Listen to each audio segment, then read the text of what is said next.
Good morning students, मैं संदीप पंडिता सबका welcome करता हूं एक और नए वीडियो में, जिसमें जो चैप्टर हम पढ़ रहे हैं chemical effects of electric current.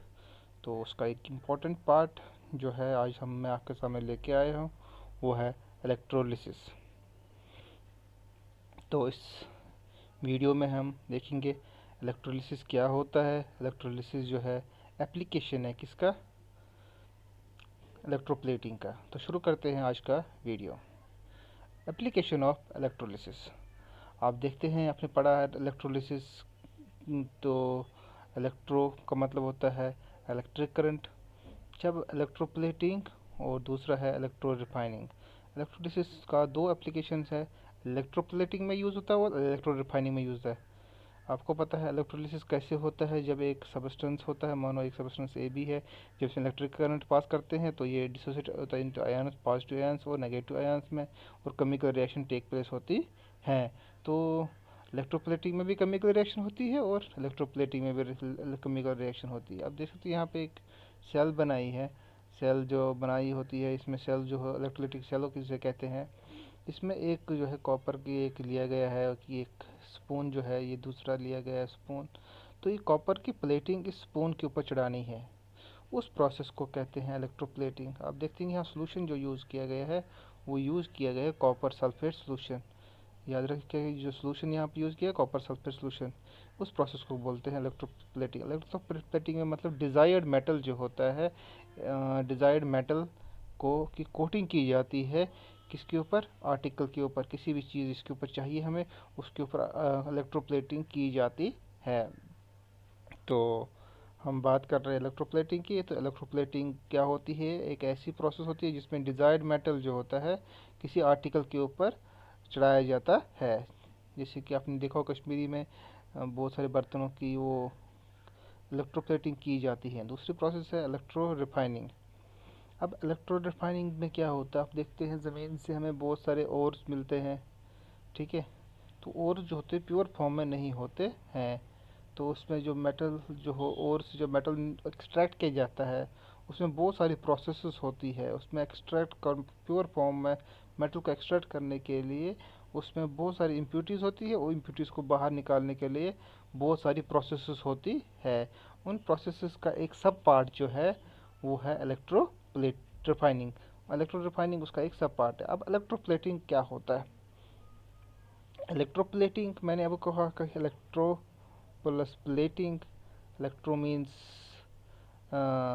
Electric current and plating means plate. किसी आर्टिकल के ऊपर जब एक मेटल की लेयर चढ़ाई जाती है ऊपर से, उस प्रोसेस को बोलते हैं इलेक्ट्रोप्लेटिंग। यानी डिज़ायर्ड मेटल, जो मेटल आपको चाहिए, ऐसे ही नहीं कोई भी मेटल, जो मेटल आपको चाहिए उसकी जो लेयर जो है उसको कहते हैं इलेक्ट्रोप्लेटिंग। अब जब एक process depositing metal on the desires article is called electroplating. Desired metal जी की सरफेस को किसी सरफेस के ऊपर जब चढ़ाया जाता है, उस प्रोसेस को बोलते हैं इलेक्ट्रोप्लेटिंग। अब इलेक्ट्रोप्लेटिंग अब याद रखना है, इलेक्ट्रोप्लेटिंग जो है उसमें इलेक्ट्रोलिटिक सेल जो होती है उसमें होता है। आप देख सकते हैं यहाँ पे जो सेल है इलेक्ट्रोलिटिक सेल है। ये इलेक्ट्रोलिटिक सेल में आपको क्या करना है, जिसमें एक डिज़ायर्ड मेटल को दूसरे मेटल के ऊपर डालना है। बीकर लेना है, इसमें बीकर में सॉल्यूशन लेने हैं। सॉल्यूशन कौन सा है, कॉपर सल्फेट सॉल्यूशन है। ये जो ये बनाया हुआ है कॉपर सल्फेट सॉल्यूशन। और यहाँ पे एनोड, और ये एनोड जो है, और ये कॉपर प्लेट ली गई है, और कैथोड जो है स्पून लिया गया है, चम्मच लिया गया है आयरन का, ठीक है। अब जो क्या है, जो ये कॉपर सल्फेट है, ये कॉपर जो है, कॉपर की डिज़ायर्ड मेटल इस स्पून के ऊपर हमें चढ़ानी है। किसके ऊपर चढ़ानी है, इस स्पून के ऊपर। तो उसके लिए इसको कनेक्ट करेंगे हम बैटरी के साथ। आपको पता है कैथोड और एनोड जो है वो ये जो स्पून और ये कॉपर प्लेट है, ये एक्ट करेंगे। आर्टिकल जो है जिसके ऊपर कोट की जाती है वो कैथोड होना चाहिए, और एनोड वो होना चाहिए जहाँ से मेटल निकल सके। तो इसको हम इलेक्ट्रोप्लेटिंग कहते हैं। आर्टिकल के ऊपर जब एक इलेक्ट्रो मेटल डालते हैं ऊपर किसे, तो वो मेटल जो होता है वो उसको कैथोड पे होना चाहिए। याद रखना, जैसे स्पून के ऊपर में कोई मेटल चाहिए, ये क्या होना चाहिए, ये कैथोड पे होना चाहिए, और जो एनोड है वो कॉपर प्लेट होनी चाहिए। और एक और चीज़ जो है, आपको आर्टिकल टू बी कोटेड, और एनोड पे होना चाहिए मेटल टू बी डिपॉजिटेड, कौन सा मेटल आपको डिपॉजिट करना है।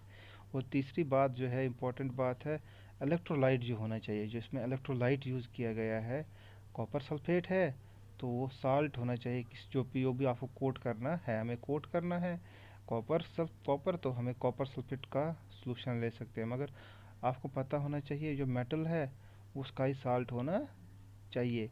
मगर हमारे पास बहुत सारे सॉल्यूशंस होते हैं साल्ट्स, जैसे कि हमारे पास कॉपर सल्फेट होता है, कॉपर नाइट्रेट होता है, कॉपर फॉस्फेट होता है।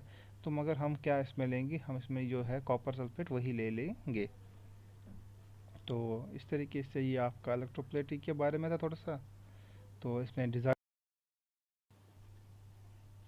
अब देखिए mechanism on passing current the electrolyte dissociates into ion, that is, जब इलेक्ट्रोलाइट में से हम इलेक्ट्रिक करंट पास करते हैं तो जो आयंस होते हैं, कॉपर सल्फेट सॉल्यूशन जो है वो क्या होता है, डिसोसिएट होगा, कॉपर 2 पॉजिटिव और SO4 2 नेगेटिव में आयंस में ये डिसोसिएट होगा। ये आयंस जो होते हैं वो रेस्पेक्टिव माइग्रेट करते हैं किसकी तरफ, अपने पोल्स की तरफ। अगर कॉपर 2 पॉजिटिव है, ये नेगेटिव की तरफ जाएगा, और जो SO4 2 नेगेटिव है, ये पॉजिटिव की तरफ जाएगा। As a result metal get coated on the iron spoon. इस केमिकल रिएक्शन जहाँ पे होती है, फिर उसके रिजल्ट की वजह से जो है वहाँ पे आयरन स्पून के ऊपर जो है क्या लग जाती है, कोटिंग लग जाती है, जो यहाँ से यहाँ पे ट्रांसफ़र हो जाता है। ये स्पून जो है इसके ऊपर कोटिंग लग जाती है, किसके ऊपर कोटिंग लग जाती है, कॉपर की कोटिंग लग जाती है, कोट हो जाता है किसकी कोट से, कॉपर की कोट से। तो आप देख सकते हो यहाँ पे एनोड और कैथोड, ये आ गया एनोड। देखिए ये है एनोड का हिस्सा, ये कॉपर सल्फेट में से जब इलेक्ट्रोलिसिस होता है तो जो कॉपर आयन